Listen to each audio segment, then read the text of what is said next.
कितने देखे हैं, कितने लोग देखे? दधीचवा नहीं है क्या? अच्छा आप लोग देखें, देखे हैं सैकड़ों लोग बैठ हैं, 10 से बचे हुए। बड़ा हमें आनंद आता था जय बोलते थे तो हैं। आज जब ये पारी आती थी तो इतनी भीड़ लगती थी तमाशा देखने वालों का, जैसे जादूगर जादू दिखाते हैं। बच्चा भी सांस रोक ले। श्रृंगी की बात सही है कि क्या होगा। तो हमने तो एक बार हम विचार किए कि हम क्या करें, ये केवल तमाशा देखने वालों की भीड़ आ रही है। हमसे चेयरमैन साहब बोले, गुरुजी एक ठे मदारी वाला आया था, आप नहीं थे तो। एक मदारी वाला आया था, घर की औरतें नहीं मानी, इतनी भीड़, बाप रे बाप। श्रृंगी जी बोले, अरे गुरुजी कितना लोग माथा फाड़वा करके आ गए, दुख गएगा क्या, जाएगा क्या? आप लोगों में से भी कुछ लोग गए थे। उधर देख रहे कि गुरुजी अब बाबा जी छू मंत्र कर देंगे चुटकी। दिव्य आत्मा इस धरती पर कोई भी ऐसा नहीं है जो कि छू मंत्र से समाप्त करे। केवल वही एक शक्ति सत्ता, विश्वनियंता परम शक्ति सत्ता है, और आपका कर्म है जो संकट से मुक्ति दे सकता है। ठीक, तो अब हम तो जिस दिन ये प्रयोग करते थे ना, बड़ी भीड़ होती थी, बाप रे। उस पार थे, तरकुल के पेड़ पर सब चढ़ जाते थे, बरगद पर चढ़ जाते थे देखने के लिए, हैं ये कैसे अग्नि प्रकट होगी। और निंदा करने वाले निंदा भी करते थे।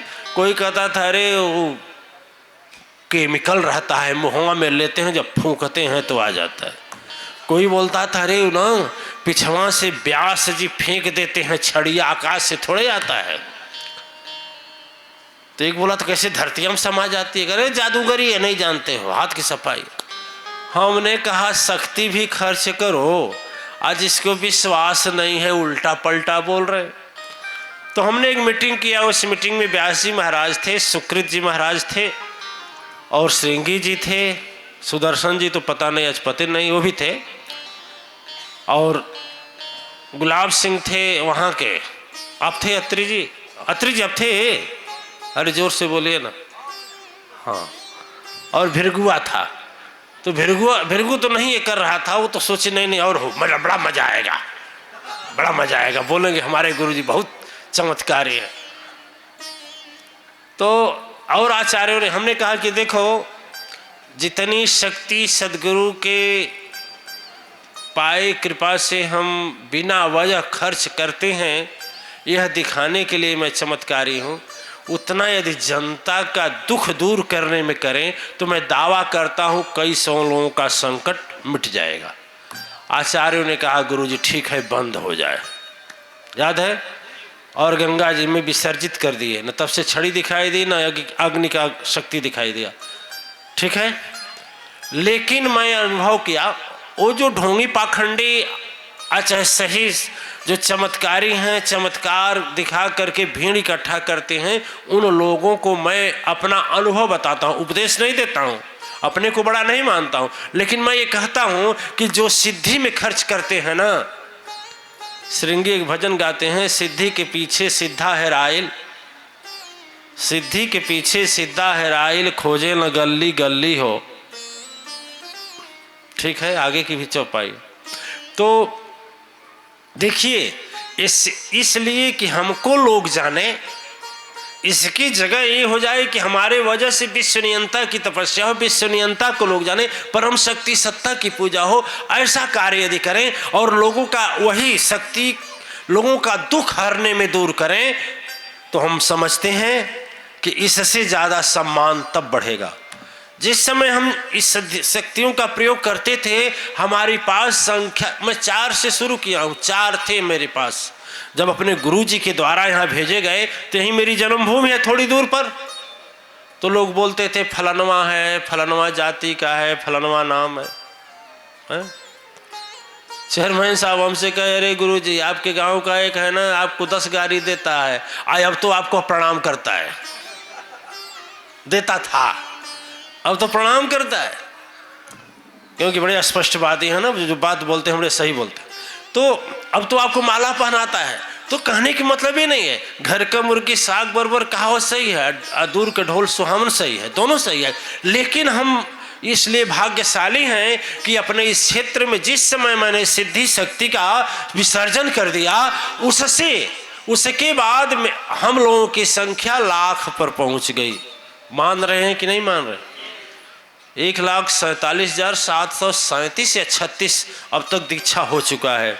कलकत्ता, बम्बई, दिल्ली, अपना यूपी, बिहार के अलावा देश विदेश जहाँ भी हुआ है इतना हो गया है। लेकिन आज तक जब से मैंने इस सिद्धि का समर्पण किया, विसर्जन किया, तब से आज 3 दुना रात 4 गुना संख्या बढ़ती गई, लोगों के संकट मिटते गए, लोगों के अंदर विश्वास जगता गया, लोगों के अंदर ज्ञान की ज्योति जलती गई, लोगों के अंदर भक्ति के भाव आने लगे, सबके अंदर सत्कर्म आने लगा। और आज किसी समय हम अकेले हवन करते थे और आज आप देख ही रहे हो कि कितने लोग हमारे साथ यज्ञ करता हैं कि नहीं है कि नहीं? इसलिए मैं कहता हूं कुछ भी हो, सिद्धि के पीछे, चमत्कारी के पीछे मत जाओ। ये चमत्कारी सदाचारी नहीं होते हैं। कितने तो धन और धर्म भी लूट लेते हैं। यह पाखंडी सब दुख दूर करने के नाम पर, संकट नाश करने के नाम पर हरण कर लेते हैं। माताओं के, देवियों के माताओं के साथ अभद्रता व्यवहार करते हैं।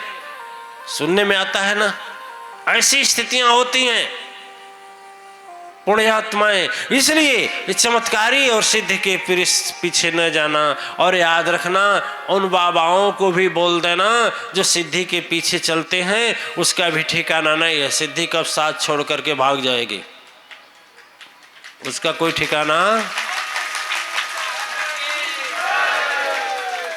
हमारे सदगुरु जी एक हम लोगों को कहानी सुनाती थी मैया, हमारे सदगुरु जी कहानी सुनाते थे। जब हम गए यहाँ से यज्ञ करके, हमने कहा हाँ देखिए वशिष्ठ जी भी थे उस ग्रुप में। जब हमने सिद्धि का विसर्जन करने के लिए मीटिंग लिया, आप थे महाराज जी, वशिष्ठ जी भी थे।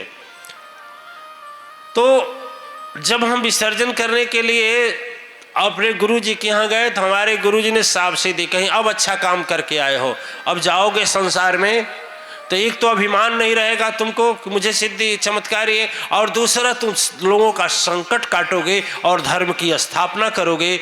लोगों के अंदर सत्य पथ का निर्देशन करने की जो छिपी शक्ति है उसको प्रेरणा दे करके जागृत करोगे। गुरुजी भी खुश हुए। तो हमारे गुरुजी एक कथा सुनाई, एक दृष्टांत सुनाई, बड़ा विचित्र है, इसी पर बोलेंगे। और मैं बार बार कहता हूं चमत्कार के पीछे जाते हो। अरे सोचो, दुनिया के मालिक भगवान जब इस धरती पर आए ना, इस धरती पर आए तो दृष्टांत मिलता है कि लंका में जब उनके भाई लक्ष्मण को शक्ति बाण लग गया तो अपने भ्राता के उस अर्धमूर्छित शरीर को लेकर के अपने गोद में सर को रख करके बिलाप कर रहे थे। क्या कर रहे थे? बिलाप कर रहे थे। कहे कोई सहारा तीनों लोक में हो जाए, मुझे बचा ले। मैं आपसे पूछना चाहता हूं, आप भगवान राम के वंशज हैं, भगवान कृष्ण के वंशज हैं, भगवान राम के आदर्श पर चलते हैं। आप बताइए, यदि भगवान राम चाहे होते, सचमुच चाहे होते तो आंख बंद किए होते। नहीं, आंख बंद करने की भी जरूरत नहीं पड़ती, एक हाथ भी उठाने की जरूरत नहीं पड़ती। एक चिंता मात्र से चिंतन करते थोड़ा सा, और उनकी मुद्रा कौन मुद्रा थी? निद्रा की, बेहोशी क्या टूट गया होता और लक्ष्मण जी जिंदा हो जाते कि नहीं हो जाते? हो जाते कि नहीं हो जाते? लेकिन मान बढ़ाया उस प्रभुवर ने। किसका मान बढ़ाए? सुखेन वैद्य का मान बढ़ाए, हनुमान जी का मान बढ़ाए, और कहे कि जाओ जाओ जाओ। सुखेन वैद्य आया, सुखेन वैद्य आए। भाई चिकित्सा धर्म क्या होता है? अब चिकित्सा धर्म नहीं रह गया है, चिकित्सा धर्म नहीं रह गया, वो भी चिकित्सा भी पेशा हो गया है। सही है झूठ है? डॉक्टरी पेशा नहीं हो गया है।